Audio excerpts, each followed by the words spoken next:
हर दिन बदलती सूरत हाल के साथ अदलिया का भी बड़ा अहम किरदार रहा है। कभी हमारी सुप्रीम कोर्ट तो कभी हाई कोर्ट की तरफ निगाहें होती हैं और कई मर्तबा ऐसा हुआ है कि अदालती फैसले कुछ यूं देखने को मिले हैं कि पूरी की पूरी बसात ही उलट गई है, जिसके बाद सियासतदानों को नई हिकमत अमली से काम लेना पड़ता है।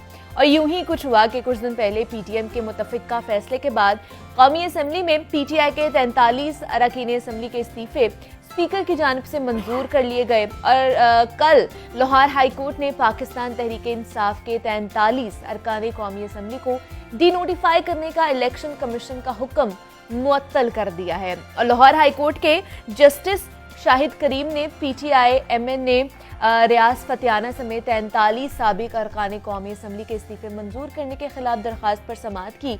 और पीटीआई अरकान के जो वकील हैं बैरिस्टर अली जफर, उनका कहना था कि इस्तीफे मंजूर करने के लिए जो कानूनी तकाजे हैं वो पूरे नहीं किए गए हैं, जिस पर जस्टिस शाहिद करीम ने इस्तफसार किया कि बताएं कि किन कानूनी तकाजों को पूरा नहीं किया गया है। तो बैरिस्टर अली जफर ने कहा कि स्पीकर ने इस्तीफे मंजूर करने से पहले आइन के तहत इंक्वायरी नहीं की है और अरकान असम्बली इस्तीफे मंजूर कराने के लिए स्पीकर के पास भी पेश नहीं हुए हैं। हर अरकान को सुने बगैर स्पीकर इस्तीफे मंजूर नहीं कर सकता है। तो अदालत ने 43 अरकान असम्बली के जो डिनोटिफाई था वो करने का इलेक्शन कमीशन का हुक्म मुअत्तल कर दिया है और 43 हलकों में ज़िमनी इलेक्शन भी ताहुक्म सानी रोक दिया गया है। तो ये कानूनी तकाजे क्या है, क्या स्पीकर को इनके बारे में लाइल्म रखा गया था और क्या आइन की खिलाफ वर्जी ये कहलाएगी, इस पर आज हम बात करते हैं। हमारे साथ इस वक्त मौजूद है बैरिस्टर असलम शेख साहब हैं, माहिर कानून है। सर आपको वेलकम कहती हूँ जागो लाहौर में, कैसे हैं आप? जी शुक्रिया, थैंक यू वेरी मच, बहुत अच्छा।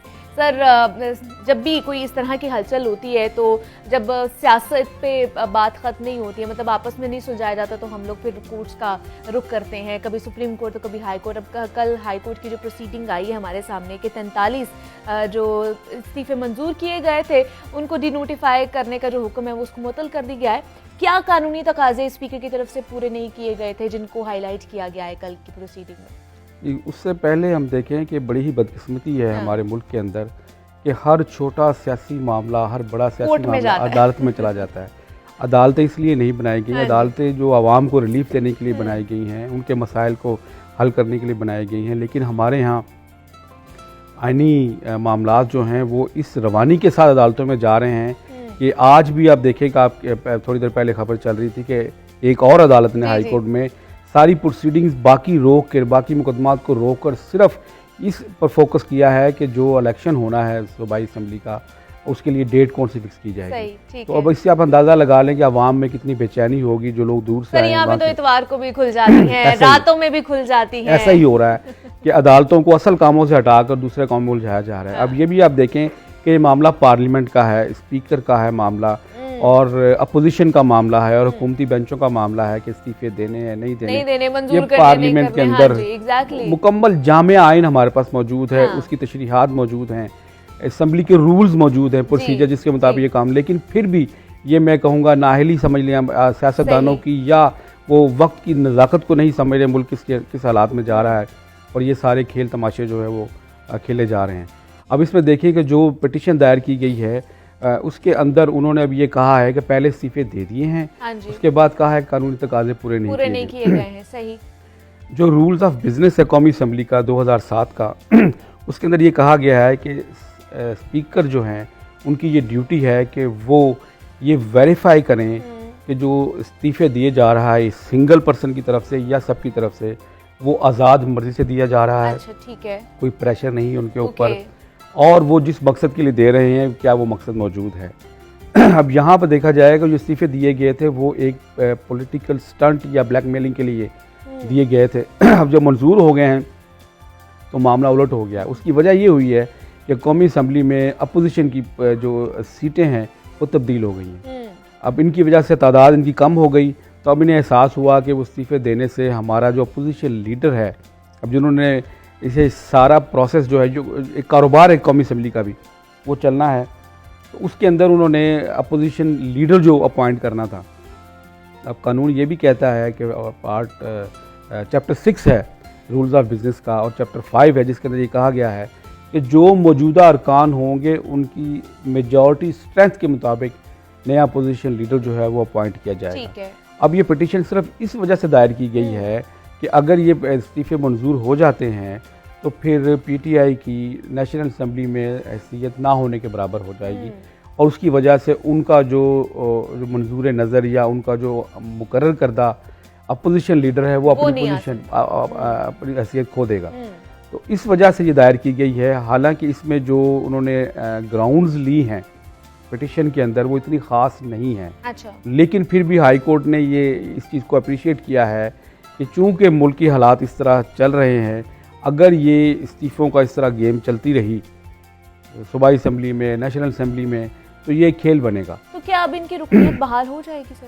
फिलहाल तो उसको सस्पेंड कर दिया गया है, उस नोटिफिकेशन को। सही। और ये कहा गया है कि वो वजूहात जो हैं स्पीकर नेशनल असम्बली वो बयान करें जिनकी वजह से, क्योंकि प्रोसीजर ये कहता है उनका आर्टिकल 43 है रूल्स ऑफ बिजनेस का, जिसके अंदर ये कहा गया है कि स्पीकर खुद से या बजरिया सेक्रेटरी असम्बली से इस चीज़ की तस्दीक करेगा कि ये इस्तीफ़े की वजूहात क्या हैं और क्यों दिया जा रहा है। ठीक है। उसके पीछे बहुत सी रीजंस है। वो ये हैं कि हो सकता है किसी को डरा धमका कर, लालच देकर, या इसको दूसरी तरफ लिया जाए तो अगर हुकूमती बेंचों से कोई शख्स ये कहता है मेंबर नेशनल असम्बली कि अगर मुझे वजारत नहीं दी जाएगी तो मैं इस्तीफ़ा दे दूंगा और मेरे साथ 4 अरकान और भी शामिल हो जाएंगे, तो उससे ये होगा कि डेफिनेटली एक भूचाल आ जाएगा असम्बली में अगर अक्सरियत कम है।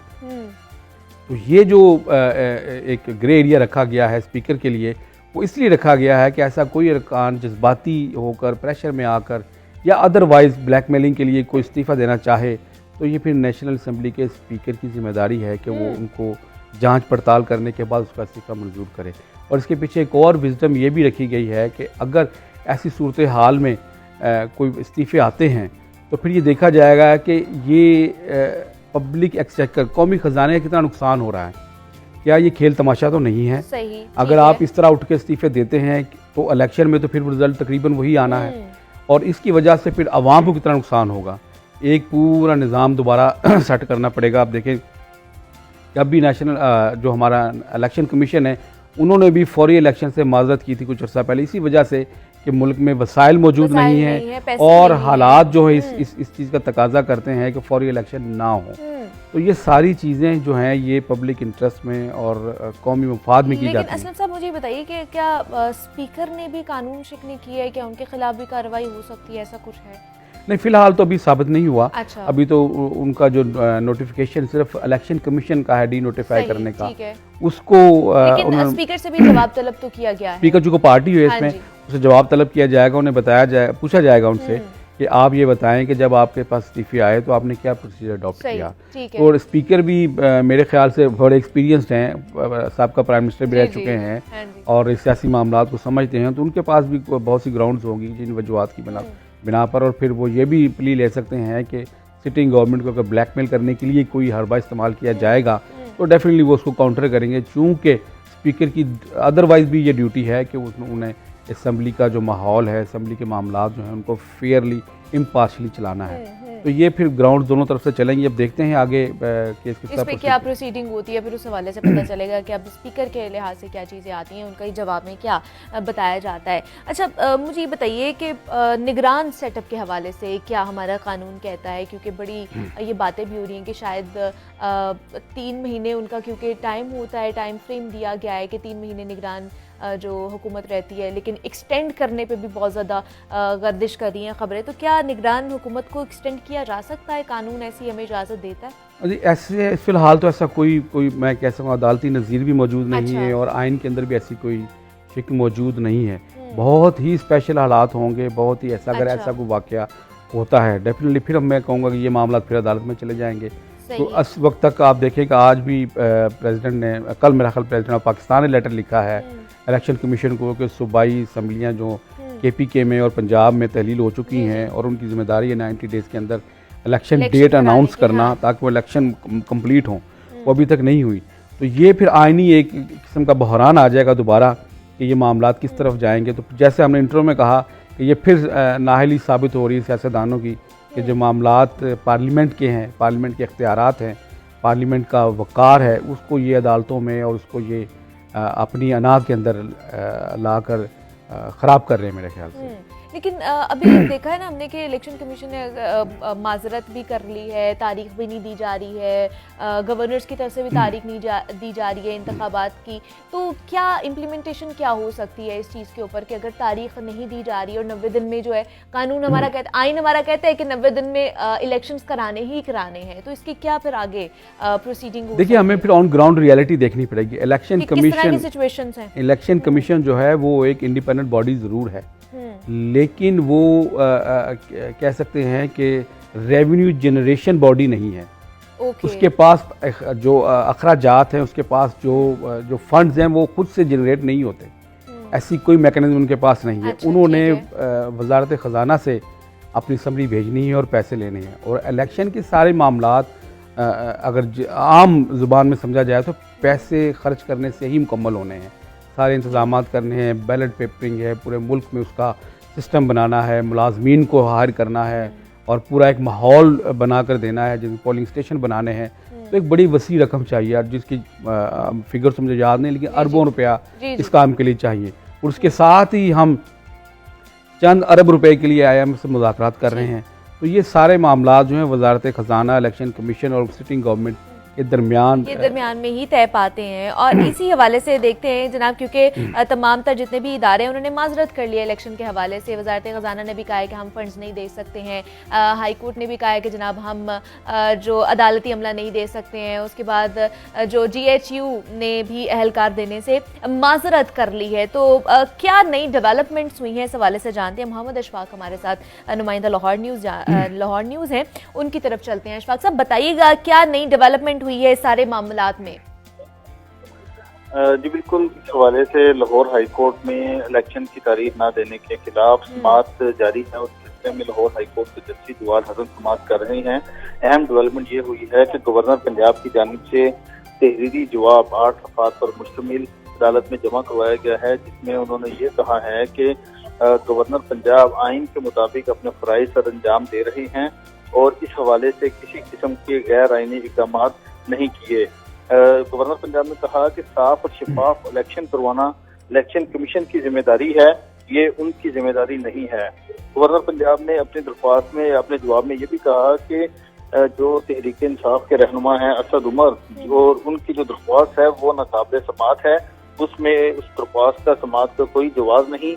इलेक्शन करवाना और इलेक्शन साफ और शफाफ तरीके से करवाना ये इलेक्शन कमीशन का काम है, उनका काम नहीं। लिहाजा इस दरख्वास्त को नाकाबिल समाअत करार देकर मुस्तरद किया जाए। तो ये तहरीरी जवाब गवर्नर पंजाब की जानिब से लाहौर हाई कोर्ट में जमा करवाया गया है। इस वक्त कमरा अदालत में तहरीक इंसाफ के general secretary Asad Umar, speaker Punjab assembly Sibtain Khan और उनके साथ साथ मियाँ असलम इकबाल, अली अफजल शाही और इसके साथ साथ जो दीगर तहरीक इंसाफ के मरकजी और सूबाई रहनुमा हैं वो भी कमरा अदालत में मौजूद हैं। तो इस सिलसिले में अदालत आज की समाअत की तमाम दलाइल मुकम्मल होने के बाद। अच्छा अशफाक, मुझे ये बताइएगा कि इलेक्शन कमीशन की तरफ से क्या एक वैलिड रीजन प्रोवाइड किया जा रहा है कि क्यों नहीं वो तारीख दे रहा? बाकी इदारे तो बात की बात है, इलेक्शन कमीशन ने तारीख देनी है लेकिन वो भी तारीख नहीं दे रहा, क्या रीजन बताया जा रहा है? देखें, बुनियादी रीजन ये सामने आया है, गुज़श्ता रोज इलेक्शन कमीशन की जानिब से लाहौर हाई कोर्ट को एक खत लिखा गया था कि इलेक्शन के लिए उन्होंने जुडिशल अफसरान की खिदमात मांगी थी, लेकिन लाहौर हाई कोर्ट के रजिस्ट्रार ऑफिस ने जवाबी खत इलेक्शन कमीशन को भिजवाया और साथ ही साथ जुडिशल अफसरान की खिदमात देने से इनकार कर दिया था और ये कहा था कि चूंकि अदालतों में केसेस का बोझ बढ़ चुका है, साइलिन पहले ही खुवार हो रहे हैं, इसीलिए जुडिशियल अफसरान इलेक्शन के लिए नहीं दिए जा सकते। तो ये एक बुनियादी वजह थी जिस पर इस हवाले से जो इलेक्शन में जो डिले हो रहा है या उसकी तारीख नहीं दी जा रही है, उसकी एक बुनियादी वजह है। तो अब मजीद इस मामले का हतमी फैसला लाहौर हाई कोर्ट के जस्टिस जवाद हसन करेंगे, क्योंकि आइन के मुताबिक असम्बली तहलील होने के 90 रोज के बाद इलेक्शन होने हैं और उस हवाले से तमाम जो क़वायद ज़वाबित हैं वो भी पूरे होने हैं। तो इससे मुतल्लिक जस्टिस जवाद हसन इसका हतमी फैसला सुनाएंगे। ठीक है जी, मोहम्मद अशफाक हमारे साथ मौजूद थे और तमाम तर डिटेल्स हमारे साथ शेयर कर रहे थे। अशफाक, बहुत शुक्रिया आपका। और हमारे साथ बैरिस्टर असलम शेख साहब माहिर कानून भी मौजूद थे। सर, आपका भी बेहद शुक्रिया।